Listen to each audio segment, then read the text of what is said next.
name is Attorney Katanga Wright, and I represent the Flint family and Zikarious Flint.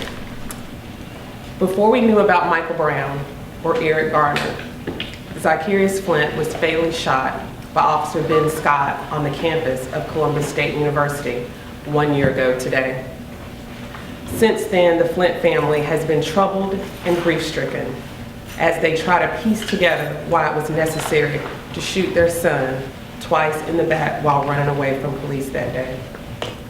Without going into much detail, because there's a lot of information we don't know, the facts are as follows. The incident happened exactly 1 year ago on March 30th, 2014. Zikarious Flint arrived at the medical center unresponsive and was pronounced dead a short time after arrival. The death certificate indicates the immediate cause of death was a gunshot wound to the back of the neck and one to the back.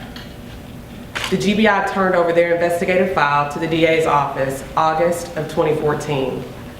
Around the same time, Officer Ben Scott resumed duty with CSU Police. Sometime around October, the DA's office responded to an open records request and declined to release information or permit for the public to inspect the information due to the fact that the incident concerning Sergeant Ben Scott and Columbus State was still pending. We are not here with an anti-police agenda. We are not here to comment on the merits or necessarily the specific allegations that have been propounded about this case. Rather, what the family wants today is to be able to seek justice for their son. And justice comes in different forms. The clock is ticking, and we move closer to the statute of limitations for filing a civil action. And every day that goes by that we don't have answers is another day filled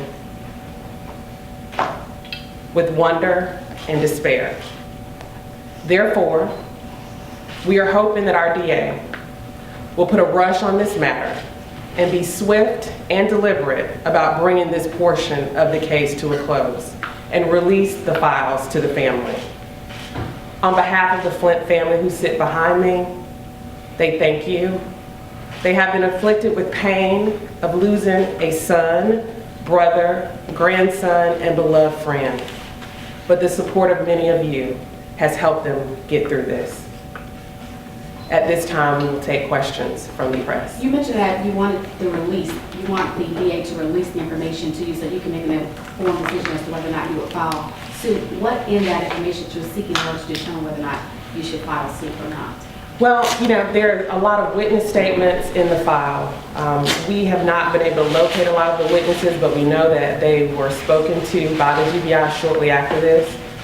We imagine there's some forensic evidence because there is an alleged weapon that was found, and we want to be able to determine the validity of those statements that the police have made and that have been made to the public thus far. And what type of statute of limitations are you up against right now? Right now, we are 1 year into a 2-year statute of limitations on a wrongful death case. And as far as, you know, what the community can do is to make sure that if anyone out there knows or has any information about this case, we're definitely interested in speaking to witnesses who were present.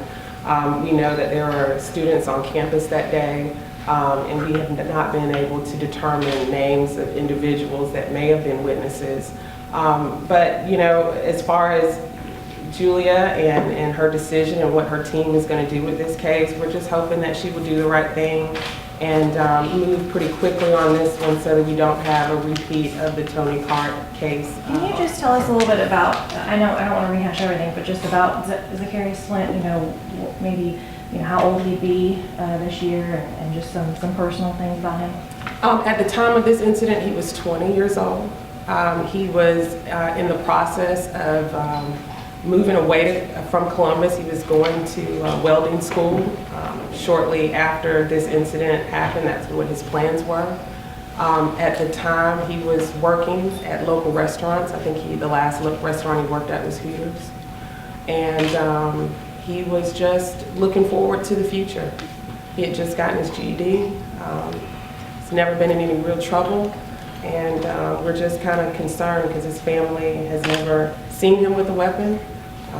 None of the witnesses who were with him that day said that they saw a weapon on this person prior to this incident happening. So we are, we're just hoping that we can get some more information about the case. But Zikarious was a typical African-American male in our community, working and trying to do the best he can to live his life.